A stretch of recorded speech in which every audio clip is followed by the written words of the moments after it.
अस्सलाम वालेकुम। आज हम बात करेंगे चैप्टर नंबर 16 के न्यूमेरिकल्स की। आज हम चैप्टर नंबर 16 के न्यूमेरिकल्स सॉल्व करेंगे। तो सबसे पहले देख लेते हैं न्यूमेरिकल नंबर 1। तो न्यूमेरिकल नंबर 1 को रीड करना स्टार्ट करते हैं। A gas undergoes isothermal expansion at constant temperature of 300 kelvin. यानी कि आपको क्या दे दिया, 300 केल्विन क्या दे दिया, टेंपरेचर दे दिया। तो इधर मैं लिख देता हूं कि हमारे पास क्या गिवन है, टेंपरेचर जो कि 300 kelvin. If the gas absorb 500 joules of heat, यानी कि क्या दे दी आपको, हीट दे दी। हीट कितनी दी आपको, डेल्टा क्यू दे दी, यानी कि 500 joules. Calculate work done by the gas. हमें क्या मालूम करना है, वर्क डन हमें मालूम करना है। तो सॉल्यूशन की हम हेडिंग डालेंगे। हमने फॉर्मूले को पढ़ा था, क्या था हमारे पास formula, delta Q is equal to delta U plus delta W. ठीक है, और एक और चीज याद रहे कि हमारे पास जो टेम्परेचर था वो कांस्टेंट था। ठीक है, टेम्परेचर हमारे पास क्या था, थ्रू आउट द प्रोसेस क्या रहेगा, कांस्टेंट रहेगा। क्वेश्चन में हमारे पास गिवन था, ये रहा कांस्टेंट टेम्परेचर। टेम्परेचर कांस्टेंट है तो मेरे पास डेल्टा यू किसके इक्वल हो जाएगा, 0 के इक्वल हो जाएगा। तो मेरे पास फाइनली डेल्टा क्यू जो है वो किसके इक्वल हो जाएगा, डेल्टा डब्ल्यू के। तो भाई डेल्टा क्यू कितनी है आपके पास, 500 जूल्स। तो आप लोगों के पास डेल्टा डब्ल्यू कितना आ जाएगा, 500 जूल्स। तो ये इजी न्यूमेरिकल था जो कि हम लोगों ने क्या कर लिया, सॉल्व कर लिया। अब हम बात करते हैं न्यूमेरिकल नंबर 2। न्यूमेरिकल नंबर 2 की मैं हेडिंग डाल देता हूं, डेटा की हेडिंग डालते हैं हम लोग सबसे पहले। न्यूमेरिकल नंबर 2 को अगर हम देखें तो लिखा हुआ है हमारे पास, अ piston compresses a gas adiabatically. ठीक है, एक मेरे पास सिलेंडर है, एक मेरे पास सिलेंडर है। ठीक है, उसके अंदर गैस, मेरे पास गैस के मॉलिक्यूल्स हैं। उसको हम क्या करा रहे हैं, कंप्रेस करा रहे हैं। क्या करा रहे हैं, कंप्रेस करा रहे हैं। और जो कंप्रेस करा रहे हैं वो क्या करा रहे हैं, एडियाबैटिकली हम इसको क्या करा रहे हैं, कंप्रेस करा रहे हैं। एडियाबैटिकली कंप्रेस करा रहे हैं तो मतलब ना तो हीट एनर्जी बाहर जाएगी ना तो अंदर आएगी। ये बात तो हमारे पास समझ आ गई। If the initial volume is 0.02 metre cube, अगर हमारे पास इनिशियल वॉल्यूम यानी कि V1 हमारे पास क्या हो, 0.02 metre cube, and final volume is 0.01 metre cube, और फाइनल वॉल्यूम यानी कि V2 हमारे पास क्या हो, 0.01 metre cube. Initial pressure is 200 kilo pascal. Initial pressure यानी कि P1 बोल रहे हैं, कितना बोल रहे हैं, 200 kilo pascal. Determine the final pressure, यानी कि कौन सा मालूम करो, P2 मालूम करके बताओ। क्या मालूम करके बताओ, P2 मालूम करके बताओ। ठीक है, अच्छा इधर एक बड़ी इस्तेमाल होता है, मैंने आपको बताया एडिबैटिकली, मतलब ना तो हीट एनर्जी इन होगी ना तो आउट होगी। यानी जब हीट एनर्जी ना इन हो रही ना आउट हो रही तो टेम्परेचर पे कोई इफेक्ट नहीं आएगा। टेम्परेचर यहाँ पे क्या होगा, कांस्टेंट होगा। टेम्परेचर हमारे पास क्या होगा, यहाँ पे कांस्टेंट होगा। तो हमारे पास एक बॉयल्स लॉ के अंदर मुझे इक्वेशन बनी थी, PV P1 V1 is equal to P2 V2। तो ये इक्वेशन हमारे पास यहाँ पे यूज होगी जब हमारे पास टेम्परेचर क्या होता है, कांस्टेंट होता है। तो इधर जो एक वर्ड था एडियाबैटिकली, इसका मतलब था टेम्परेचर कांस्टेंट। तो हमने इसी वजह से वाली इक्वेशन लगा ली, P1 V1 is equal to P2 V2। आपको क्या चाहिए, P2 चाहिए, V2 मल्टीप्लाई हो रहा है, दूसरी साइड पे नीचे जाके क्या करेगा, डिवाइड। तो P1 V1 divided by V2 is equal to P2। उसको मैं अरेंज कर लेता हूँ, P2 is equal to P1 कितना है, 200। अच्छा किलो का मतलब क्या होता है मेरे पास, 1000 से मल्टीप्लाई कराते हैं। ये एक्सपोनेंशियल 3 से आप मल्टीप्लाई करा दें, बात एक ही। तो अब हमारे पास क्या होगा, 200 exponential 3 multiply by V1। V1 कितना है, 0.02 डिवाइडेड बाय V2 कितना आपके पास, 0.01। तो P2 का आपके पास आंसर आ जाएगा 400 एक्सपोनेंशियल 3। और आपको पता है एक्सपोनेंशियल 3 आप हटाएं तो क्या लगा सकते हैं, आप किलो लगा सकते हैं। तो आंसर हमारे पास हो जाएगा, P2 जो हमारे पास आएगा वो आएगा 400 किलो पास्कल।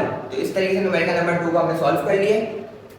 अब हम देखते हैं न्यूमेरिकल नंबर 3 कि हमारे पास न्यूमेरिकल नंबर 3 के अंदर हमसे क्या पूछेंगे।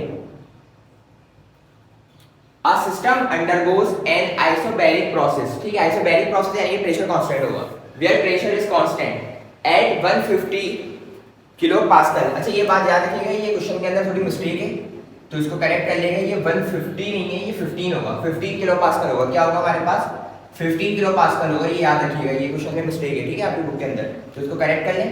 तो मेरे पास जो प्रेशर दिया हुआ है वो कितना दिया हुआ है, 15 किलो पास्कल। अभी बताए किलो को हटाते तो क्या लगाते हैं, 1000 से मल्टीप्लाई कराते हैं, या तो एक्सपोनेंशियल 3 आप लगा लें। If the volume increases from 0.05 metre cube, यानी कि पहला वाला वॉल्यूम दे दिया टू 0.08 मीटर क्यूब, ये बाद वाला दे दिया। तो पहले वाले को क्या बोलते हैं V1 जो कि गिवन है 0.05 मीटर क्यूब, और जो दूसरा वाला वॉल्यूम है वो क्या है 0.08 metre cube. Calculate heat added to the system, कि आपके पास जो सिस्टम था उसके अंदर कितनी हीट आपके पास ऐड हुई है, तो मतलब डेल्टा क्यू मालूम करना है। इधर एक और चीज याद रखिएगा, डेल्टा यू आप लोगों को गिवन नहीं है, जो कि डेल्टा इस क्वेश्चन में मिस्टेक है, ठीक है, मिसप्रिंटिंग में हो सकती है या क्या है। तो इस क्वेश्चन के अंदर आपको डेल्टा यू गिवन होगा, तो जब भी आप क्या निकाल सकते हो, डेल्टा क्यू निकाल सकते हो, ठीक है। तो ये बात याद रखिएगा कि हमारे पास डेल्टा यू इस क्वेश्चन के अंदर गिवन होगा, ठीक है। तो अब हम बात कर लेते हैं सॉल्यूशन की, तो सॉल्यूशन की हेडिंग डाल लेते हैं, और हमारे पास फॉर्मूला होता है delta Q is equal to delta U plus P delta V, according to isobaric process जो हमने पढ़ा था। अब डेल्टा क्यू निकालना है, डेल्टा यू की जगह क्या आएगा 150 प्लस प्रेशर की जगह क्या आएगा 15 exponential 3 multiply by delta we. Delta we का मतलब क्या है, चेंज इन वॉल्यूम। डेल्टा का मतलब क्या होता है, चेंज, तो वॉल्यूम में चेंज कितना है V2 माइनस V1, ठीक है। तो बाद वाले को पहले वाले से माइनस करा देंगे, तो क्या हो जाएगा 0.08 माइनस 0.05। अब इसको हम सॉल्व कर लेते हैं, delta Q is equal to 150 plus 15 exponential 3, 0.08 को माइनस करेंगे 0.05 से, तो आंसर आ जाएगा हमारे पास 0.03, एंड देन हम इसको सिंप्लीफाई कर लेते हैं, ये 150 हो जाएगा हमारे पास, और इसको हम मल्टीप्लाई करेंगे तो 15 3 जा 45, और एक्सपेंशन 3 है हमारे पास, तो ये आ जाएगा 450, ठीक है। 450 आ जाएगा, 450 को 150 के अंदर आप लोग ऐड करें तो आंसर आ जाएगा 600 जूल्स, हमारे पास आंसर आ जाएगा। तो इस तरीके से न्यूमेरिकल नंबर 3 याद रखिएगा। न्यूमेरिकल नंबर 3 के अंदर कुछ मिस्टेक्स हैं। एक तो मिस्टेक यह है कि आपके पास डेल्टा यू नहीं गिवन है, डेल्टा यू गिवन होगा उसका 150 जूल्स, और आपके पास ये 150 नहीं है, ये 15 किलो पास्कल होगा, ठीक है। अब हम देख लेते हैं न्यूमेरिकल नंबर 4 को। अब हम देखते हैं न्यूमेरिकल नंबर 4 को। न्यूमेरिकल नंबर 4 में लिखा हुआ है during isochoric process. Isochoric process का मतलब हमारे पास क्या है, क्या हमारे पास सेम रहेगा, कांस्टेंट रहेगा throughout the process, volume हमारे पास कांस्टेंट रहेगा। Internal energy of a gas increases by 300 joules. भाई क्या रहेगी, इंटरनल एनर्जी कितनी रहेगी 300 जूल्स। तो इधर मैं लिख देता हूं कि इंटरनल एनर्जी जो है हमारे पास इंटरनल एनर्जी वो क्या है हमारे पास 300 जूल्स है। तो डेल्टा यू किसके इक्वल होगा 300 joules. If no work is done, क्या कह रहा है, अगर कोई भी वर्क डन ना हो तो मतलब डेल्टा डब्ल्यू क्या हो जाएगा 0 हो जाएगा, ऑब्वियसली सिंपल सी बात है। Determine heat added to the system, उसके अंदर जो हीट आप डिलीवर करा रहे हैं वो मालूम करके बताएं। तो डेल्टा क्यू हमें क्या करना है, फाइंड आउट करना है। सॉल्यूशन की हम हेडिंग डालेंगे। हमारे पास फॉर्मूला होता है delta Q is equal to delta U plus delta W. भाई डेल्टा डब्ल्यू क्या है 0, तो ये पूरा हो जाएगा 0, तो डेल्टा क्यू इक्वल हो जाएगा हमारे पास डेल्टा यू के। Delta Q is equal to delta U हमें सवाल में गिवन है कितना है 300 जूल्स। तो ये इजी न्यूमेरिकल हमने सॉल्व कर लिया, ठीक है। इतना आसान न्यूमेरिकल पेपर में आते नहीं है, एमसीक्यूज में आते हैं, ठीक है। अब हम न्यूमेरिकल नंबर 5 6 नहीं कर रहे हैं, 7 कर रहे हैं, ठीक है। और ये बात याद रखिएगा 7 न्यूमेरिकल हमारे पास बहुत बहुत मोस्ट इंपॉर्टेंट है अपनी, ठीक है। पेपर के पॉइंट ऑफ व्यू से 7 जो है हमारे पास न्यूमेरिकल बहुत इंपॉर्टेंट है। तो इसको तो आपने बहुत अच्छी तरीके से प्रैक्टिस कर लेनी है। तो अब हम बात करते हैं न्यूमेरिकल नंबर 7 की, और इसको रीड करते हैं। आ 50 ग्राम पीस ऑफ कॉपर, ठीक है। देखो इधर दो चीजें दी हुई है हमारे पास, एक कॉपर दिया हुआ है, एक हमारे पास वाटर दिया हुआ है। तो सबसे पहले मैं क्या कर लेता हूँ, डेटा बनाता हूँ। सबसे पहले मैं बनाता हूँ डेटा, ठीक है। और ये मेरे पास कॉपर का रख लो, इधर डेटा किसका बनेगा वाटर का, ताकि कोई गलती आप लोगों के ना हो, ठीक है। तो आप 50 ग्राम पीस ऑफ कॉपर, कॉपर का क्या दे दिया, मास दे दिया, कॉपर का क्या दे दिया, मास दे दिया। तो मैं इधर लिख लेता हूँ कि मास ऑफ कॉपर कितना दे दिया मुझे 50 ग्राम, कितना दे दिया हमारे पास 50 ग्राम हमारे पास मास दे दिया कॉपर का एट 100 डिग्री सेल्सियस। और हमारे पास का टेम्परेचर कितना दे दिया, कॉपर को जहाँ पे आपने रखा था, यानी टेम्परेचर ऑफ कॉपर कितना दिया 100 डिग्री सेल्सियस हमें टेम्परेचर दे दिया। Is place in 200 gram of water, is place in 200 gram of water. Water का आपको टेम्परेचर कितना दे दिया 200 ग्राम, कितना दे दिया 200 ग्राम। तो मास ऑफ वाटर हमारे पास कितना हो जाएगा 200 ग्राम एट 20 डिग्री सेल्सियस। और जो पानी का जो हमारे पास टेम्परेचर है वो कितना है 20 डिग्री सेल्सियस। तो मेरा टेम्परेचर ऑफ वाटर कितना हो जाएगा मेरे पास 20 degree Celsius. If the final temperature of the system is 30 degree Celsius, भाई फाइनल टेम्परेचर क्या हो जाएगा 30 डिग्री सेल्सियस। फाइनल टेम्परेचर क्या हो जाएगा हमारे पास 30 डिग्री सेल्सियस। यानी कि इनिशियली अगर हम बात करें कॉपर की तो इतनी थी, वाटर की इतनी थी। सिंपल सी बात ये है कि देखो ये मैंने क्या लिया कंटेनर ले लिया, इस कंटेनर के अंदर डाल रहा हूं कॉपर और वाटर डाल रहा हूं, ठीक है। ये सिंपल एक काम कर लो, वाटर इसके अंदर है मेरे पास, ठीक है। इस कॉपर का जो टेम्परेचर था पहले क्या था 100 डिग्री सेल्सियस, अभी मैं इसको पानी में नहीं डाला और पानी का क्या है 20 डिग्री सेल्सियस। अब जाहिर सी बात है ये क्या है कॉपर का टेम्परेचर क्या है बहुत ज्यादा। हमने पढ़ा था कि हमारे पास हीट ट्रांसफर होती है from hot body to cold body, तो हॉट बॉडी ये कोल्ड बॉडी, जैसे इसको कॉपर को पानी में डालोगे तो पानी का टेम्परेचर इंक्रीज हो जाएगा, पानी का टेम्परेचर क्या होगा इंक्रीज होगा। इधर क्या मतलब है कि जितना ज्यादा हमारे पास गर्म कॉपर होगा उतना ज्यादा टेम्परेचर हमारे पास वेरिएशन आएगी वाटर के अंदर। तो इसके अंदर मैं एक स्टेटमेंट लिख सकता हूँ कि कॉपर क्या कर रहा है हमारे पास हीट को क्या कर रहा है लॉस कर रहा है, हीट को क्या कर रहा है लॉस। तो मैं इधर एक बात लिख सकता हूँ स्टेटमेंट लिख सकता हूँ कि heat loss by copper is equal to, भाई जो हीट लॉस करेगा कॉपर वो कौन गेन करेगा वाटर गेन करेगा, कौन करेगा गेन वाटर गेन करेगा। तो मैं इधर लिख देता हूँ heat gain by water, heat gain by water. दोबारा देखो देखो एक कॉपर है मेरे पास, एक है मेरे पास वाटर। उस कॉपर का जो टेम्परेचर है वो 100 डिग्री सेल्सियस और पानी का कितना है 20 डिग्री सेल्सियस। जब मैं कॉपर को पानी में डालूंगा तो क्या होगा, आप लोग कहोगे सर यकीनन हमारे पास जो वाटर है उसका टेम्परेचर क्या होगा राइज करेगा बढ़ेगा। तो जितना हमारे पास ये जो कॉपर है हमारे पास ये क्या करेगा हीट लॉस करेगा। तो कितनी लॉस करेगा जितनी पानी इसको क्या करेगा हीट को गेन करेगा, ठीक है। अगर भाई सिंपल मेरे पास बॉल है, अगर मैं बॉल को किसी प्लेयर के अगेंस्ट फेंकूं तो वो क्या करेगा कैच करेगा, ठीक है। अगर मैं एक बॉल फेंकूंगा तो वो एक बॉल कैच लेगा, दो बॉल फेंकूंगा तो दो बॉल कैच लेगा। तो सिंपल जितनी कॉपर हीट लॉस कर रहा है उतनी वाटर क्या कर रहा है हमारे पास हीट गेन कर रहा है, ठीक है। तो मैंने इधर स्टेटमेंट लिखी heat loss by copper is equal to heat gain by water. अब हम जो है इसको देख लेते हैं कि कॉपर का जो हमारे पास टेम्परेचर था वो 100 और वाटर का 20 डिग्री सेल्सियस। जाहिर सी बात है जब मैं कॉपर को वाटर में डालूंगा तो इन दोनों ये दोनों आपस में एक दूसरे से क्या करेंगे कंबाइन हो जाएंगे, मिक्स हो जाएंगे और इन दोनों का टेम्परेचर कुछ ना कुछ होगा, ठीक है। जो कि हमें गिवन है कि उसका फाइनल टेम्परेचर कितना है सिस्टम का 30 डिग्री सेल्सियस। जाहिर सी बात है वो सिस्टम बन जाएगा, ठीक है। कॉपर को जब आप पानी में डालेंगे तो वो पूरे सिस्टम बन जाएगा हमारे पास, क्योंकि पानी के अंदर कॉपर डाला हुआ है। तो ये सिस्टम बन गया, सिस्टम का टेम्परेचर कितना दे दिया 30 डिग्री सेल्सियस। कितना दे दिया 30 डिग्री सेल्सियस लिखा हुआ give the final temperature of the system is 30 degree Celsius. यानी कि मेरे पास जो है यानी कि हमारे पास जो है टेम्परेचर ऑफ सिस्टम यानी कि हमारे पास जो फाइनल टेम्परेचर है TF जिसे हम बोलेंगे क्या कहेंगे जिसे हम कहेंगे TF से कंसीडर कर लेता हूं TF वो कितना है 30 डिग्री सेल्सियस। और पानी का भी कितना होगा ऑब्वियसली हमारे पास जो फाइनल टेम्परेचर होगा वो होगा 30 degree Celsius. Calculate specific heat capacity of copper. हमें क्या मालूम करना है specific heat of capacity of copper मालूम करना है, यानी C मालूम करना है किसका कॉपर का। जबकि हमारे पास C पानी का दिया हुआ है, वाटर का ये देखो दिया हुआ है क्या कितना दिया हुआ है 4.18 जूल्स पर ग्राम इनटू डिग्री सेल्सियस, ठीक है। ये हमें गिवन है। अब हम एक काम भी कर लेते हैं कि सॉल्यूशन की हेडिंग डाल लेते हैं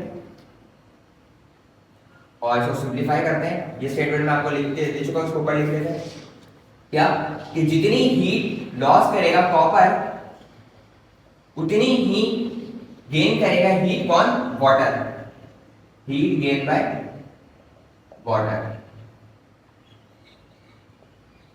और आप लोगों से अगर मैं पूछूं क्या भाई हमारे पास हीट को किससे शो करते हैं तो आप लोग बोलोगे डेल्टा क्यू से। किससे डेल्टा क्यू से। और किसकी बात कर रहे हैं कॉपर की तो डेल्टा क्यू कॉपर आ जाएगा। और इधर हीट गेन कर रहा है यानी कि हीट हमारे पास आएगी तो डेल्टा क्यू किसका आएगा वाटर, किसका आएगा वाटर। और हमारे पास क्यू का हमारे पास फॉर्मूला क्या होता है डेल्टा क्यू का हमारे पास फॉर्मूला होता है mc delta t, mc delta t। इधर भी आ जाएगा mc डेल्टा t। पर सर आप ये कॉपर की बात करें तो कॉपर का मास आएगा स्पेसिफिक जो हमारे पास हीट कैपेसिटी वो भी कॉपर की आएगी और टेम्परेचर भी हमारे पास कॉपर का आएगा। इधर वाटर की बात कर रहे हैं तो हमारे पास मास भी वाटर का आएगा, हीट कैपेसिटी भी वाटर की आएगी और टेम्परेचर भी हमारे पास वाटर का आएगा। तो इसको मजीद सिंपलीफाई कर लेते हैं हम, इसको मजीद सिंपलीफाई करते हैं हम। डेल्टा टी किसके इक्वल होता है हमारे पास T2 माइनस T1। अच्छा तो मुझे चाहिए क्या, C चाहिए कॉपर का, ठीक है, C चाहिए कॉपर का, तो मतलब ये चाहिए, दोनों आपस में मल्टीप्लाई करें, नीचे जाके वहां पे डिवाइड कर लेंगे, इसको मैं रीअरेंज कर लेता हूँ सिंपल सा, ठीक है। तो M water C water delta T, और डेल्टा T किसके इक्वल होगा, डेल्टा T किसके इक्वल होगा हमारे पास, फाइनल में से इनिशियल को माइनस कर दो, क्या हो जाएगा हमारे पास सिंपल 30 माइनस 20, क्या हो जाएगा 30 माइनस 20, 30 माइनस 20। मैं आप लोगों को पहले भी बहुत बार बता चुका हूँ कि डेल्टा का मतलब क्या होता है, चेंज, और चेंज को किस तरह निकालते हैं, फाइनल में से इनिशियल को माइनस कर दो, ठीक है। तो 30 माइनस 20, 30 माइनस 20 हो जाएगा हमारे पास, डिवाइडेड बाय, अब ये हमारे पास मल्टीप्लाई होगा, नीचे जाके डिवाइड हो गया simple, delta T of copper, ये भी मल्टीप्लाई होगा, नीचे जाके डिवाइड हो जाएगा, तो डेल्टा टी कॉपर। एक काम करो, उसको थोड़ा सा अच्छा तरीके से लिख लो आप लोग, इस तरीके से लिख लो, क्या हमें डेल्टा टी चाहिए ना वाटर का, तो क्या होगा TF minus T water, TF minus T water, ठीक है, थोड़ी सी लंबी कर लो, नंबर का सही मिल जाए। अच्छा डेल्टा टी ऑफ कॉपर का क्या हो जाएगा हमारे पास, इसको भी हम इस तरीके से लिखेंगे TF minus T copper, final में इनिशियल को माइनस कर देंगे, तो specific heat capacity of copper is equal to M, mass of water कितना था 50 ग्राम, मल्टीप्लाई C वाटर हमारे पास कितना है 4.18, और TF हमारे पास कितना है 30 माइनस का 20, divided by mass of copper कितना है 50 ग्राम, अच्छा मास ऑफ वाटर था इधर ऊपर, सॉरी, मास ऑफ वाटर हमारे पास कितना था 200 ग्राम, और मास ऑफ कॉपर नीचे जो कितना है 50 gram, multiply by TF minus TCU, यानी कि TF मतलब 30 माइनस 100, 30 माइनस हमारे पास क्या हो जाएगा 100।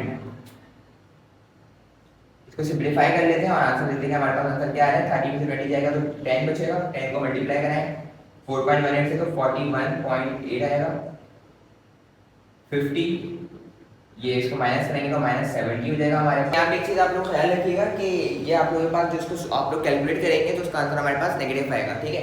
तो ये माइनस हमारे पास असल में नहीं होगा, क्यों नहीं होगा सर, इसलिए नहीं होगा, देखो कॉपर की अगर हम बात करें ना, तो कॉपर का हमारे पास इनिशियल टेम्परेचर क्या था 100, फाइनल क्या था 30 डिग्री सेल्सियस, ठीक है। अब अगर हमें चेंज मालूम करना है, तो चेंज मालूम करने के लिए हम क्या करेंगे, सिंपल वही कि 30 माइनस 100, 30 माइनस 100 कितना होता है माइनस 70, माइनस 70।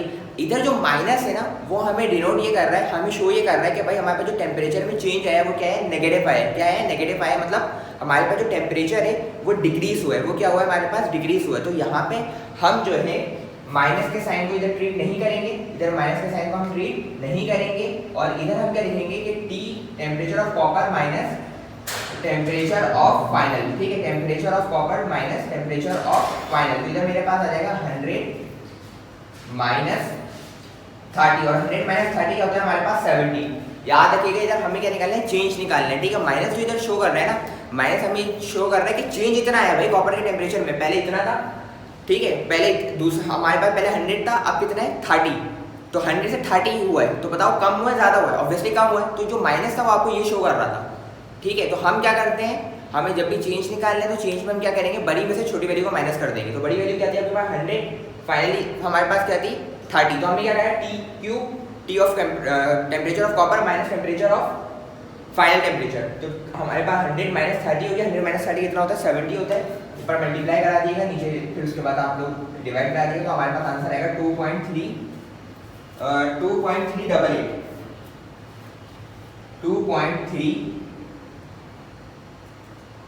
2.388, और इसका जो हमारे पास यूनिट है वो होगा joules per gram into degree Celsius. तो इस तरीके से हमारे पास specific heat capacity of copper आ जाएगी, ठीक है। तो इस तरीके से याद रखिएगा कि इधर जो है ना अगर आप इसको वैसे ट्रीट करेंगे तो इधर माइनस हमारे पास शो होगा, माइनस का हमारे पास इंडिकेट कर रहा है कि भाई जो आपके पास टेम्परेचर का जो चेंज आया है वो क्या है हमारे पास, वो माइनस आया है, टेम्परेचर का जो हमारे पास चेंज आया है वो क्या है हमारे पास माइनस में आया है। तो इस तरीके से हमने 5 न्यूमेरिकल कर ली। अब हम देखते हैं इसका नेक्स्ट न्यूमेरिकल। अब हम देख लेते हैं न्यूमेरिकल नंबर 5। न्यूमेरिकल नंबर 5 में हमारे पास हमसे क्या पूछा गया, तो मैं हेडिंग डाल देता हूँ सबसे पहले न्यूमेरिकल नंबर 5 डेटा। क्वेश्चन को रीड करते हैं। आई gas undergoes a cyclic process starting at point A. भाई एक साइक्लिक प्रोसेस हो रहा है, ठीक है, एक क्या हो रहा है साइक्लिक प्रोसेस हो रहा है, स्टार्ट कहाँ से कर रहा है ए से स्टार्ट कर रहे हैं, ए से हम क्या कर रहे हैं स्टार्ट कर रहे हैं, वो कहाँ पे आएगा बी पे आएगा हमारे पास, एंड देन सी पे आएगा, एंड देन वापसी हमारे पास कहाँ पे मूव आज कर जाएगा ए पे, क्योंकि साइकिल का मतलब क्या होता है एक साइकिल घूमनी है वापसी अपनी जगह पे आ जाए जहाँ से स्टार्ट किया था प्रोसेस, तो ए से स्टार्ट कर रहे हैं with a volume of 0.0 metre cube. Volume बता दिए कि हमारे पास ए के ऊपर जो वॉल्यूम था वो कितना है 0.02 metre cube. Going to B, भाई बी जाएगा दैट्स ए से बी पे जाएगा साइकिल के, तो आइसोकोरिक हीटिंग, इधर क्या हो रहा है, इधर मेरे पास हो रही है, इधर हीटिंग हो रही है, किस क्या हो रही है हीटिंग हो रही है, मगर वो कौन सी प्रोसेस के थ्रू हो रही है आइसोकोरिक हीटिंग हो रही है। याद रखिएगा कौन सी आइसोकोरिक, मतलब कि हमारे पास जो वॉल्यूम है वो कांस्टेंट रख के हीटिंग करी जा रही है। आगे then to C isothermal expansion, उसके बाद बी से सी जा रहा है और वहां पे हमारे पास क्या हो रहा है आइसोथर्मल एक्सपेंशन हो रही है। क्या हो रहा है हमारे पास आइसोथर्मल एक्सपेंशन, यानी टेंपरेचर सेम रख के एक्सपेंशन हमारे पास हो रही है। एंड फाइनली बैक टू ए, उसके बाद सी से डायरेक्टली हमारे पास ए की तरफ फाइनली बैक कर रहा है, क्योंकि साइक्लिंग थी। If the heat added during isothermal expansion is 1000 joules, isothermal expansion के अंदर हमारे पास जो हीट एनर्जी है वो कितनी अमाउंट बता रहे हैं 1000 जूल्स अगर है, ठीक है, यानी कि डेल्टा क्यू हमें बता दिया। And the heat rejected during isochoric process is 500 joules, और आइसोकोरिक के अंदर भी हमें बता दें डेल्टा क्यू वो कितना होना चाहिए 500 जूल्स, जो कि रिजेक्ट हो रहा है हमारे पास, ठीक है। Calculate the net work done, हमें क्या मालूम करना है नेट वर्क डन मालूम करके बता रहे हैं, क्या मालूम करके बता रहे हैं नेट वर्क डन। अच्छा इसको अगर मैं बात करूं तो इसको मैं डेल्टा क्यू बोलूंगा बेसिकली, और डेल्टा क्यू हमारे पास कहां से कहां तक बोलेंगे ए से लेके बी तक के, है ना, ए से लेके बी तक के। और अगर मैं इसकी बात करूं तो उसको क्या बोलेंगे हम बी से लेके सी तक के, तो डेल्टा क्यू बी से लेके सी तक के, ठीक है। तो इसको डेटा में मैं लिख लेता हूं delta Q A B is equal to 500 joules और delta Q BC is equal to 1000 joules. अच्छा एक और चीज, इधर हमारे पास लिखा हुआ था कि हमारे पास इधर जो है हीट रिजेक्ट हो रही है, इधर हमारे पास हीट क्या हो रही है रिजेक्ट। हम लोग दोबारा देख लेते हैं, आप लोग देखें आइसोकोरिक का है हमारे पास ये आइसोकोरिक हीटिंग, तो आइसोकोरिक हीटिंग के अंदर इसमें लिखा हुआ है देखिए heat rejected during isochoric process, जबकि आइसोथर्मल में हमारे पास हीट ऐड हो रही थी, ऐड होने पे क्या करते हैं प्लस लगाते हैं, रिजेक्शन मतलब कि निकल रही है माइनस हो रही है, तो उसमें हम क्या लगाते हैं साइन माइनस लगाएंगे, क्या लगाएंगे साइन हम उसके अंदर माइनस साइन लगाएंगे, ठीक है। सिंपल सी बात है, अगर हीट ऐड होगी तो पॉजिटिव, रिजेक्ट होगी तो नेगेटिव। सॉल्यूशन की हेडिंग डालेंगे और इसको सॉल्व करते हैं। हमारे पास जो वर्क डन बराबर होगा वो किसके इक्वल होगा हमारे पास, इन दोनों का आपस में प्लस कर देंगे, क्योंकि वर्क डन किस वजह से होगा हीट एनर्जी की वजह से होगा ना भाई, जब ज्यादा एनर्जी करोगे वर्क डन ज्यादा होगा, सिंपल। तो इधर हमारे पास पूरे प्रोसेस के अंदर कहां हीट एनर्जी जा रही है, इधर और इधर, ठीक है, इधर से आ रही है और इधर से रिजेक्ट हो रही है। तो मैं क्या करूंगा delta Q A B plus delta Q B C, delta W is equal to delta Q A B कितना है हमारे पास minus 500 joules plus delta Q B C हमारे पास क्या है 1000 जूल्स। 1000 में से 500 हम माइनस करेंगे तो हमारे पास कितना आ जाएगा 500 जूल्स। तो इस तरीके से हमने न्यूमेरिकल नंबर 5 को कंप्लीट कर लिया। अब हम देखते हैं न्यूमेरिकल नंबर 6 को। तो न्यूमेरिकल नंबर 6 के अंदर हमसे क्या पूछा गया भाई, रीड करते हैं question. A gas expands from 0.03 metre cube to 0.06 metre cube. क्या कह रहा है, एक गैस है वो एक्सपेंड कर रही है। पहला वाला जो वॉल्यूम था यानी V1 वो कितना है 0.03, दूसरा वाला क्या है 0.06। इसको मैं डेटा में लिख लेता हूं सिंपल। V1 दे दिए 0.03 मीटर क्यूब, V2 दे दिए 0.06 metre cube against a constant pressure of 100 kilo pascal. और क्या लिख दिए प्रेशर है जो कि हमारे पास कांस्टेंट है वो कितने 100 किलो पास्कल। आप लोगों को पता है 100 किलो लिखा हुआ है, किलो लिखा हुआ होता है तो किलो का डालते हैं तो क्या करते हैं 1000 से मल्टीप्लाई करते हैं या एक्सपोनेंशियल 3 हम लोग लिख देते हैं। Calculate work done in reversible and irreversible process and compare them. ठीक है, तो मुझे वर्क डन मालूम करके बताना है। क्या मालूम करके बताना है, सिंपल वर्क डन मालूम करके बताना है। ठीक है, अच्छा एक प्रोसेस जिसके अंदर मेरे पास इनिशियल वाले मिल रहा था, फाइनल वाले मिल रहा है, प्रेशर कांस्टेंट है, उसके अंदर आपको वर्क डन मालूम करके हमने क्या करना है कैलकुलेट करके बताना है। तो इसको हम लोग देख लेते हैं। इसके अंदर हमारे पास वर्क डन का जो फॉर्मूला था हमने देखा था P डेल्टा V। हमने फॉर्मूला क्या देखा था P इनटू डेल्टा V, हमने इसका फॉर्मूला देखा था, तो इसको हम सॉल्व कर लेते हैं। तो मेरे पास जो फॉर्मूला आएगा डेल्टा W का वो क्या आएगा हमारे पास P डेल्टा V। ठीक है, कैसे देखो ये कौन सा प्रोसेस का कह रहे हैं हमारे पास, तो प्रेशर को कांस्टेंट कह रहे हैं यानी कि आइसोबैरिक प्रोसेस कह रहे हैं। और आइसोबैरिक प्रोसेस में हम क्या करते थे delta Q delta U plus delta W होता था। और इधर जो डेल्टा डब्ल्यू होता था वो किसके इक्वल होता था, पी डेल्टा वी के। जब मुझे डेल्टा यूज लेना देना ही नहीं है, उससे वर्टन पूछा है तो वर्टन किसके इक्वल होता है, P delta W, P delta we. तो देखो मैंने वाला फॉर्मूला यहीं से लिखा है, ठीक है। तो डेल्टा डब्ल्यू मुझे कैलकुलेट करना है, प्रेशर मेरे पास कांस्टेंट है कितना है 100 exponential 3 multiply by delta we का मतलब फाइनल में से इनिशियल को माइनस कर दो। जब भी डेल्टा का मतलब है इसमें से क्या मतलब होता है कि फाइनल में से इनिशियल को माइनस कर दो। तो अब हमारे पास क्या है, फाइनल कितना था हमारे पास, यानी कि V2 जो था हमारे पास, फाइनल को हमने V2 बोला था, कंसीडर किया था, और इनिशियल को हमने V1। तो फाइनल कितना है 0.06 माइनस 0.03, इसको माइनस करेंगे तो 0.03 आएगा, इसको मल्टीप्लाई करा देंगे तो 300 हमारे पास। कैलकुलेटर सॉल्व करते हैं तो हमारे पास जो आंसर आएगा वो आएगा हमारे पास 3000 जूल्स। कितना आएगा 3000 जूल्स हमारे पास इधर आंसर आ जाएगा, ठीक है। तो इस तरीके से इजी न्यूमेरिकल था जिसको हमने क्या कर लिया, सॉल्व कर लिया। अब हम देखते हैं न्यूमेरिकल नंबर 7 को। न्यूमेरिकल नंबर 7 हम कर चुके हैं पहले। अब हम देखते हैं न्यूमेरिकल नंबर 8 को। देखते हैं हमारे पास न्यूमेरिकल नंबर 8 किस तरीके से सॉल्व होगा।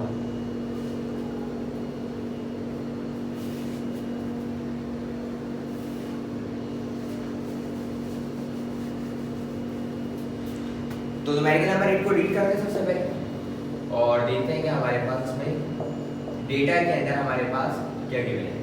How much heat is required, मतलब कि क्या पूछ रहा है, डेल्टा क्यू पूछ रहा है। क्या पूछ रहा है, डेल्टा क्यू पूछ रहा है। Is required to raise the temperature of 1 kg, क्या दे दिया, मास दे दिया।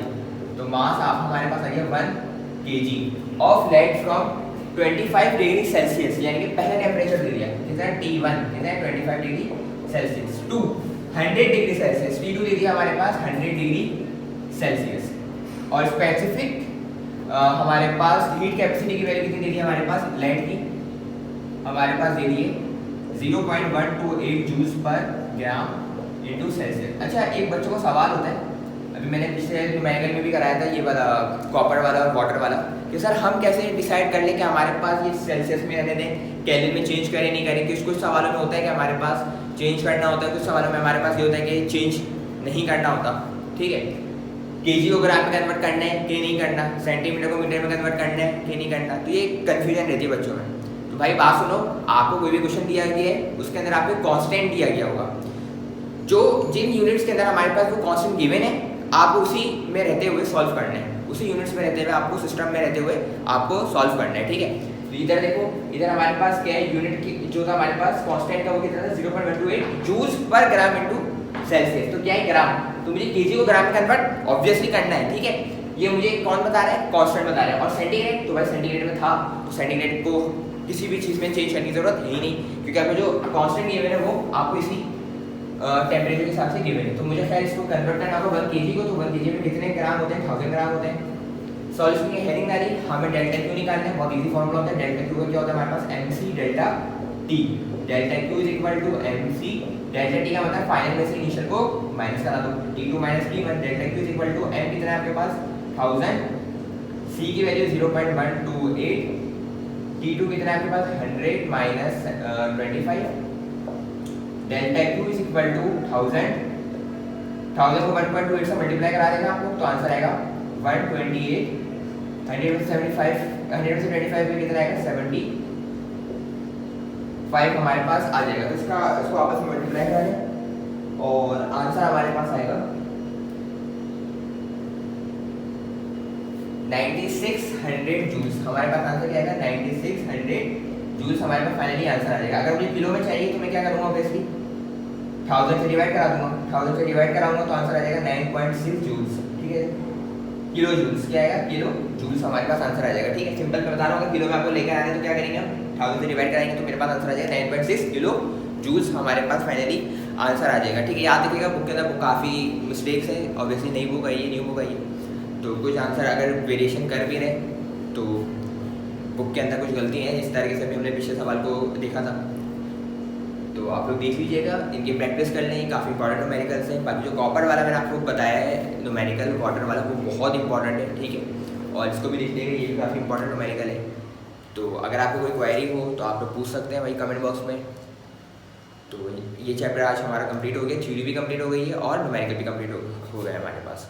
इंशाल्लाह नेक्स्ट वीडियो में मिलेंगे नेक्स्ट चैप्टर के साथ। जब तक के लिए अल्लाह हाफ़िज़।